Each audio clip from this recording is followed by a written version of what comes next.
Hello guys, this is Dr. T and welcome to Clinical Medicine with Dr. T. So this is I think this is our fifth or sixth episode of a patient that I saw. So like I always say, in this feature of a patient that I saw, in this feature, I discuss patients that I ran into in the hospital that I think can that we can learn something from, like interesting patients that I saw and managed. So these are real life patients, but for ethical reasons, because this is for teaching purposes and just sharing knowledge, we're not gonna mention the name of the patient, where they are from. We're just gonna mention the sex and the age. We won't even mention in which hospital the patient was seen. We won't even mention in which part of the hospital the patient was seen. Okay, we will mention which part of the hospital, which is like emergency department, this patient. But we'll try and minimize personal details of the patient and all of that. I can't even I would love to show you pictures of what I'm going to talk about now, but I can't do it at this point. I can't do it. So today is the 26th of June. So I was on call from 4 o'clock yesterday until just now. I've just got to my flat now, 8:30. So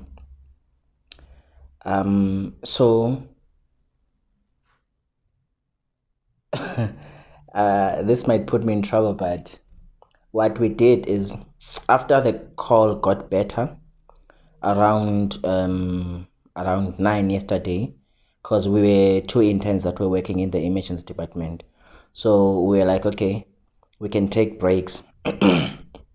So so I got back at like 2 o'clock in the morning, 2:30 to 3 in the morning, and around, so mainly the patients that we were seeing is stabs, people that fell from moving vehicles.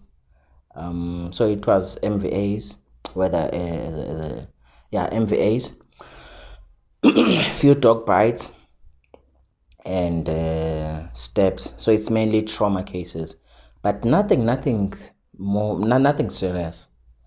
It was not a bad call at all.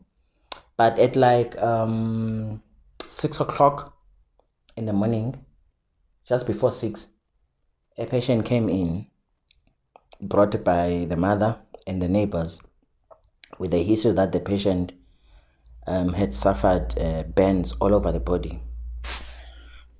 So this patient is a male, 26 years old, male patient. So when they came in, I was busy with another patient, but I was just finishing up. So I was like, okay, let me just finish what I'm doing and then go and attend to them. When I came closer, this patient was in trouble, guys. This patient was like critical. So the history is that, okay, first of all, he was not taking any medication, so he had no comorbidities.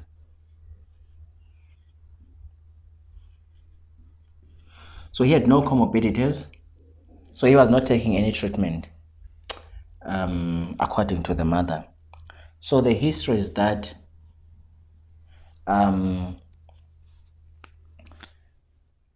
he suffered fire burns all over the body.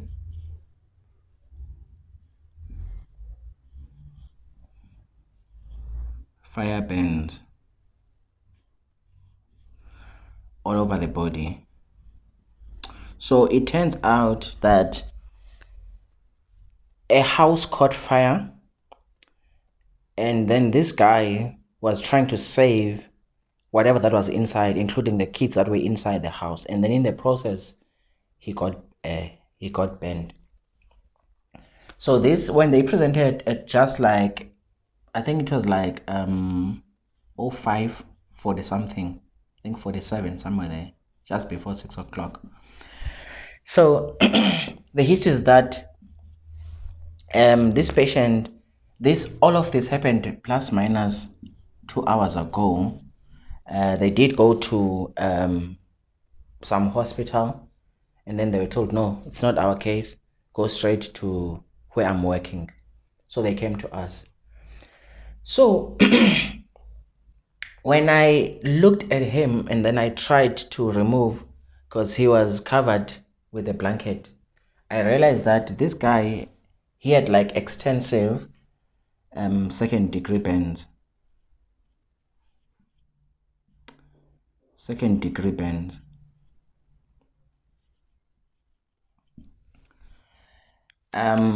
So, and he was also shivering and was sweating.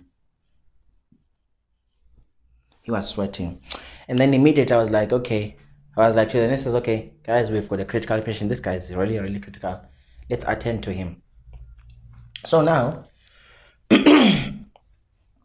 with this kind of a history, so we didn't bother about any other history except this and what happened. So when you get to them, so that would be the history. When did it happen and all of that. So what I did immediately, so because the patient was able to talk, but you could see that the eyes were sunken, guys. Like he had a GCS of 15/15, even though he was talking with so much effort, like he was very, very weak. Eyes were very sunken. The eyes were sunken. It looked as if he has been sick.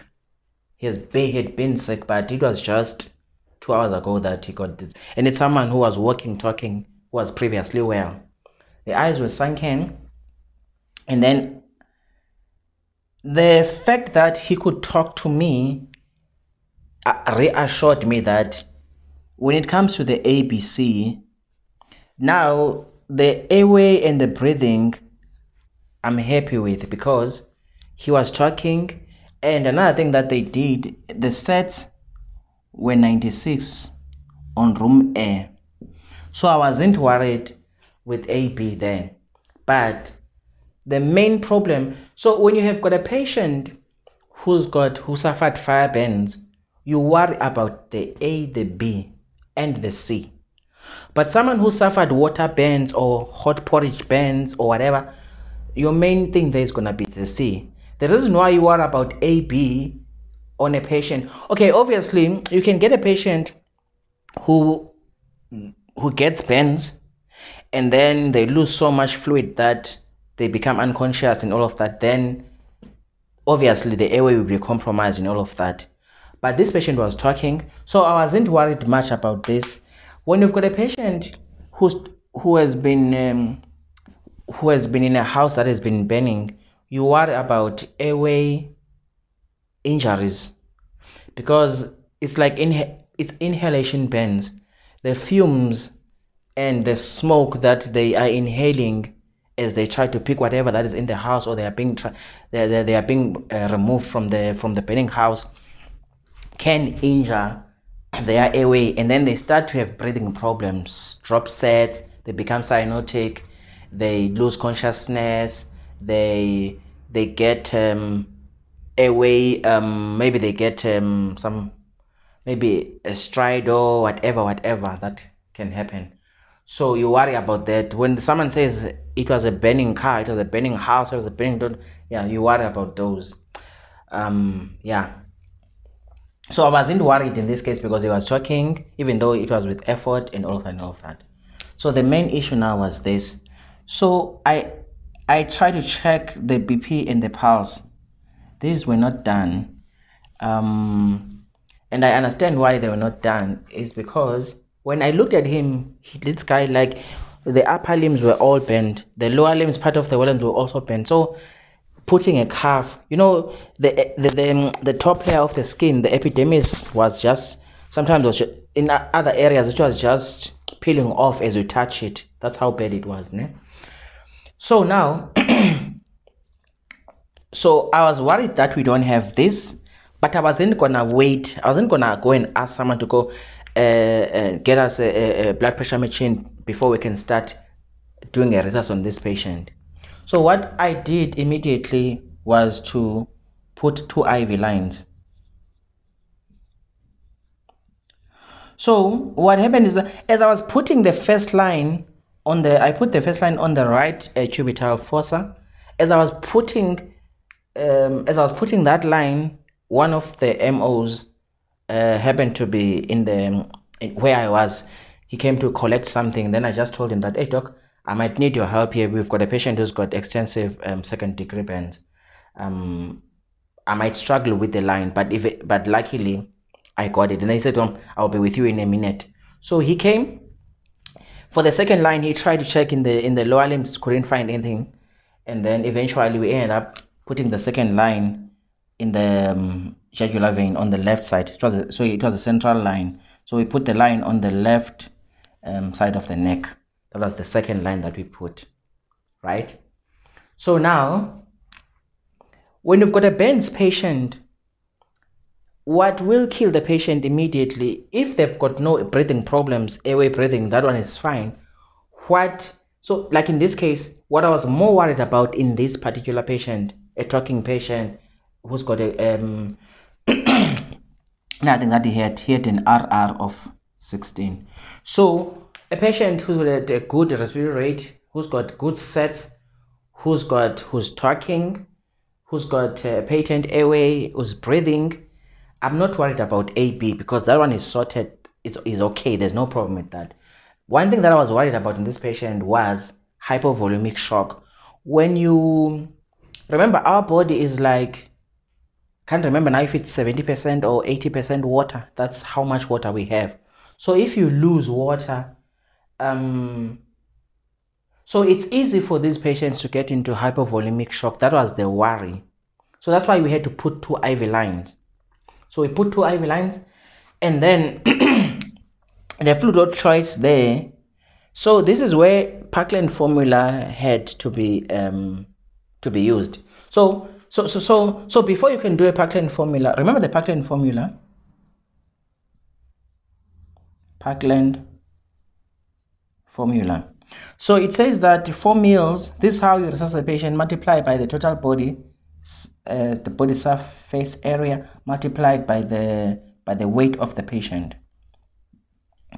So according to Parkland, when you've got a patient that has suffered burns, what you need to do, you need to work out their total body surface area. I did work it out. It was about 27%. This is something that you can always Google every time. The surfaces, yes, for example, purposes, you might need to cram it. And then, but I know it's gonna flash again. So it's something that you must always be able to Google it when you have a patient to know what is 9%, which part is 18%, things like that. But my patient had second-degree burns of the entire back, both upper limbs, and part of the buttocks and the outer thighs. There wasn't much in the abdomen and in the chest, but he had like the back was the whole back was involved. So I worked it out to be about 27%. You rather overestimate the percentage than to underestimate, especially, yes, in kids you wanna make sure that you are accurate as possible, but in adults, you wanna overestimate it because you don't wanna underdose their fluids, because at this point what will kill this patient is not the infection, is not the pain, is fluid is hypovolemic shock. And also, when you lose fluid, you don't only lose fluid, but you also lose electrolytes. So they must also die from electrolyte imbalances. So that's your immediate worry at this point. Okay, so so when I worked this out, so here the weight of, I had to to ask someone to do his weight. So I worked it out to be about 6 liters something. I think 6 liters, 380, something like that. So according to Parkland formula, this is the formula that you use. And then you give the first half of this. So I gave him 3.5 liters. So I just estimated to be around 7 liters, this, very close to 7 liters. So I gave him 3.5 liters. So the plan for him is to give him 3.5 liters over 8 hours. The first 8 hours, 3.5 mils or milliliters of Ringer's lactate. So the fluid of choice in Benz is Ringer's lactate. And then the second 3.5 mils, he's supposed to get it, it must run over 16 hours. So the first 8 hours is this 3.5, the first 8, and then the next 16 hours. So this is what is supposed to be done in the ward. So so once you do the fluid now, one thing that you must also worry about now is pain control. So what I gave him, even before I did this, I asked them to give him a tramadol 50 milligrams IM. Tramadol 50 milligrams. And I asked them the sisters to check the blood sugar. His blood sugar was 6.4, which is fine. And then one other thing that we had also to do was to insert a catheter. If you're going to give someone a lot of fluids, you must insert a catheter to avoid them having to walk to and fro every time from the bathroom. Insert a catheter, right? So this is what we did for this patient. And then now we had to dress the bends. So we use Flamazine dressings. And and then I discussed this patient with after stabilizing, making sure that he's fine.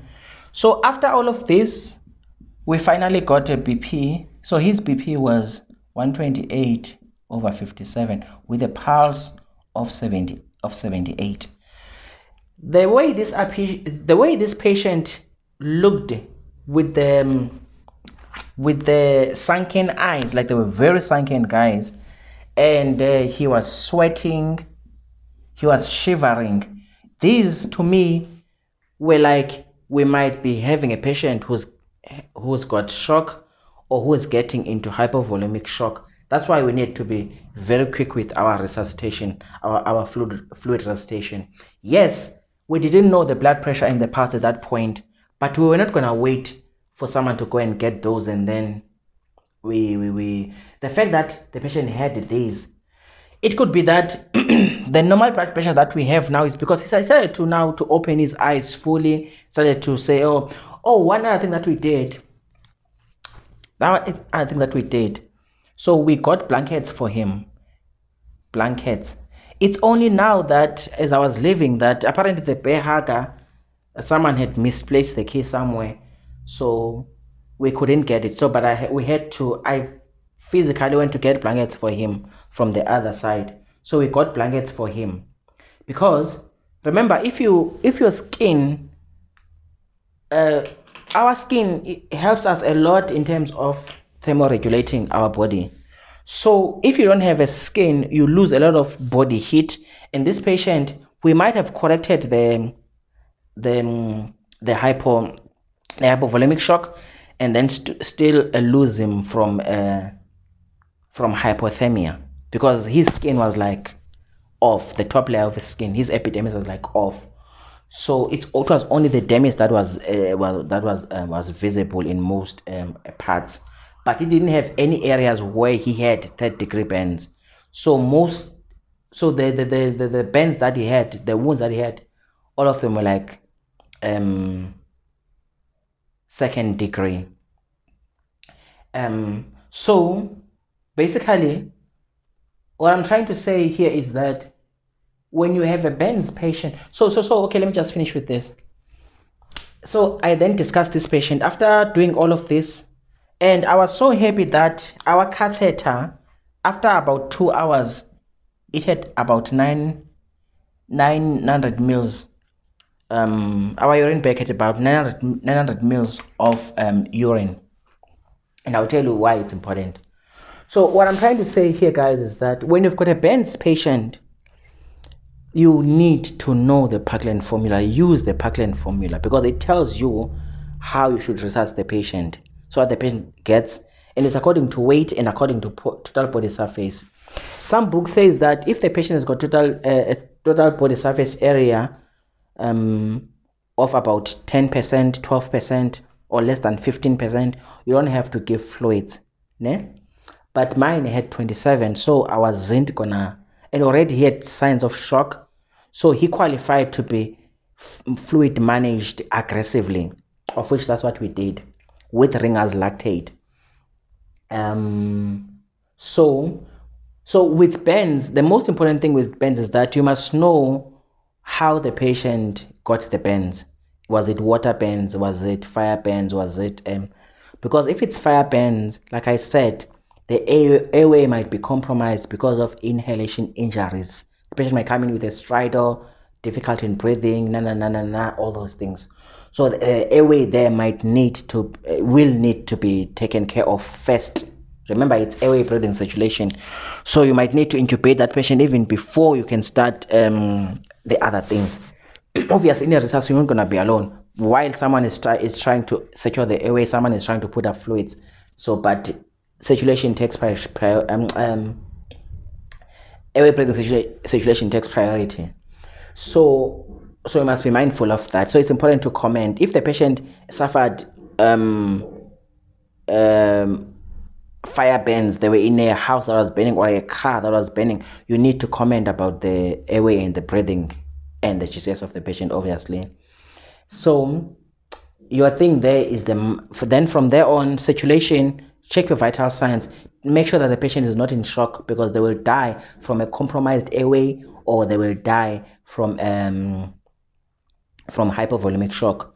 And then the next thing that you must worry about, pain control. Burns are very, very painful, especially the first and the second degree. Third degree burns are not painful because nerve endings there are damaged, so they're not painful.